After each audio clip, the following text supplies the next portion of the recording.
حضرت محمد صلی اللہ علیہ وآلہ وسلم نے ہمیں بتایا ہے کہ جب ہم قبر میں داخل ہوں گے تو اس پہلے منٹ میں کیا دیکھیں گے، کیا سنیں گے۔ وہ لمحہ انتہائی سخت ہوگا، جیسے کہ حضرت علی رضی اللہ تعالیٰ عنہ نے فرمایا کہ میں نے اللہ کے رسول صلی اللہ علیہ وآلہ وسلم سے سنا کہ انسان کی سب سے مشکل رات قبر کی پہلی رات ہوتی ہے، جب دوسرے انسان، اس کے دوست، عزیز و اقارب، رشتہ دار اسے دفنا کر چھوڑ کر چلے جاتے ہیں تو وہ انسان روتا رہتا ہے، ہر ایک دوست کے پاس آتا ہے اور اسے روکنے کی کوشش کرتا ہے کہ مجھے چھوڑ کر نہ جاؤ، لیکن افسوس اس کی آواز کوئی نہیں سنتا۔ تب وہاں پر ہر کوئی اکیلا رہ جاتا ہے۔ تب ہمارا سامنا ان فرشتوں سے ہوتا ہے جو ہمارے اعمال ہوتے ہیں۔ اب وہ کس شکل میں ہمارے سامنے ہوں گے، اچھے یا برے، اس بارے میں کوئی کچھ نہیں کہہ سکتا۔ تب وہ ہم سے اس دنیا میں گزاری ہوئی زندگی کے متعلق سوال کریں گے، جن سوالوں کے جواب ہماری اس زندگی میں موجود ہیں جب تک ہم سانس لے رہے ہیں۔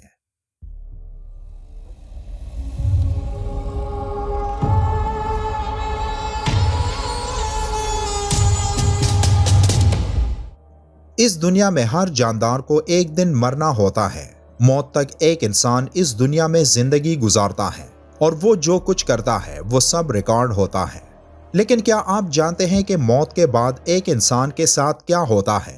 وہ کہاں جاتا ہے، کیا دیکھتا ہے، کیا سنتا ہے؟ آپ صلی اللہ علیہ وآلہ وسلم نے فرمایا، اے قبر، یا تو جنت کا چمن ہے یا تو پھر آگ کا ایک تندور۔ اگر وہ مردہ نیک ہوگا تو جواب دینے والے اسے جواب دیں گے کہ اے قبر، تو دیکھ تو صحیح اس کے اعمال کیسے ہیں، یہ اچائی اختیار کرتا تھا اور برائی سے دور رہتا تھا۔ یہ سن کر قبر کہتی ہے کہ بے شک یہ نیک تھا، اب میں اس کے لیے سرسبز ہو جاتی ہوں۔ تب فرشتے اس نیک انسان کو جنت سے لائی ایک ایسی خوشبو لگاتے ہیں جس خوشبو کی ایک بوند بھی اس دنیا میں بھیجی گئی تو تا قیامت یہ تمام دنیا اس خوشبو سے مہکتی رہے گی۔ اس مردے کا جسم اس وقت روشن ہو جاتا ہے اور اس کی روح اللہ تعالیٰ کی طرف بھیج دی جاتی ہے، جہاں اس انسان کے لیے آسمان کے دروازے کھل جاتے ہیں۔ 7 آسمانوں پر 7 دروازوں سے اس انسان کی روح گزرتی ہے، جہاں ہر دروازے پر موجود نگہبان اس سے سوال کرتا ہے کہ تم کون ہو؟ پھر جواب سننے کے بعد وہ اس انسان کو اگلے آسمان کی طرف بھیجتا ہے، یہاں تک کہ وہ 7ویں آسمان تک پہنچ جاتا ہے۔ تب اللہ فرشتوں کو حکم دیتا ہے کہ اس انسان کو دوبارہ دنیا میں لے جاؤ، کیونکہ میں نے اسے دنیا میں پیدا کیا ہے اور اسے دوبارہ دنیا میں ہی زندہ کروں گا جب قیامت کا دن ہوگا۔ تب فرشتے اللہ کے حکم پر اس کو 7ویں زمین پر پہنچا دیتے ہیں، جو قیامت تک اس کا قبر ہوتا ہے، اور جو کوئی بھی اس کے قبر کی زیارت کے لیے آتا ہے تو وہ قبر کے اندر سے اس کی باتیں، یہاں تک کہ قدموں کی آوازیں بھی سنتا ہے۔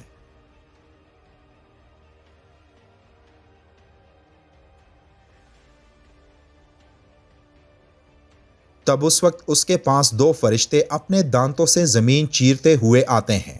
ان کی شکلیں نہایت ڈراؤنی اور ہیبت ناک ہوتی ہیں۔ ان کے بدن کا رنگ سیاہ اور آنکھیں سیاہ اور نیلی اور دیگ کی برابر اور شعلہ زن ہیں، اور ان کے بال سر سے پاؤں تک، اور ان کے دانت کئی ہاتھ کے جن سے زمین چیرتے ہوئے آئیں گے۔ ان میں سے ایک کو منکر اور دوسرے کو نیکر کہتے ہیں۔ مردے کو جھنجھوڑتے اور جھڑک کر اٹھاتے اور نہایت سختی کے ساتھ کرخت آواز میں سوال کرتے ہیں کہ تیرا رب کون ہے، تیرا دین کیا ہے، ان کے بارے میں تو کیا کہتا تھا؟ اگر مردہ مسلمان ہے تو پہلے سوال کا جواب دے گا کہ میرا رب اللہ ہے، اور دوسرے کا جواب دے گا کہ میرا دین اسلام ہے، پھر جواب دے گا کہ وہ تو رسول اللہ صلی اللہ علیہ وآلہ وسلم ہے۔ پھر وہ پوچھیں گے کہ تجھے کس نے بتایا؟ تو وہ کہے گا کہ میں نے اللہ کی کتاب پڑھی، اس پر ایمان لایا اور تصدیق کی۔ تب اس وقت آسمان سے ایک آواز آئے گی کہ اس نے سچ کہا، تو اس کے لیے جنت کا بچھونا بچھاؤ اور جنت کا لباس پہناؤ، اور اس کے لیے جنت کی طرف ایک دروازہ کھول دو۔ جنت کی نسیم اور خوشبو اس کے پاس آتی رہے گی، اور جہاں تک نگاہ پھیلے گی وہاں تک اس کی قبر کشادہ کر دی جائے گی۔ تب اس کے لیے جنت کی کھڑکی کھول دی جائے گی، مگر اس سے پہلے اس کے بائیں ہاتھ کی طرف جہنم کی کھڑکی کھولی جائے گی، جس کی لپٹ اور جلن اور گرم ہوا اور سخت بدبو آئے گی، تو اسے فوراً بند کر دیا جائے گا۔ پھر اس کے بعد اس کے داہنی طرف سے جنت کی کھڑکی کھولی جائے گی اور اس سے کہا جائے گا کہ اگر تو ان سوالوں کے صحیح جواب نہ دیتا تو تیرے واسطے وہ تھی، اور اب یہ ہے۔ تب وہ اس کھڑکی سے جنت کے نظارے دیکھے گا اس وقت تک جب تک وہ دوبارہ زندہ نہیں کیا جاتا، اور قیامت کے بعد اسے اسی دروازے سے جنت میں داخل کیا جائے گا جو دروازہ اس کے لیے قبر میں کھولا گیا تھا۔ لیکن یہ سب اس انسان کے لیے نہیں ہوگا جو اس دنیا میں اللہ کے احکام کو بھول کر شیطانی کاموں میں مصروف رہا ہو۔ اس کے لیے سب کچھ برعکس ہوگا۔ پہلے اس کے لیے جنت کی کھڑکی کھولی جائے گی تاکہ اس کی خوشبو، ٹھنڈک، راحت اور نعمت کی جھلک دیکھ سکے، اور پھر جسے بند کر دیا جائے گا اور دوزخ کی کھڑکی کھولی جائے گی تاکہ اس پر عذاب کے ساتھ ان نعمتوں کی حسرت بھی ہو۔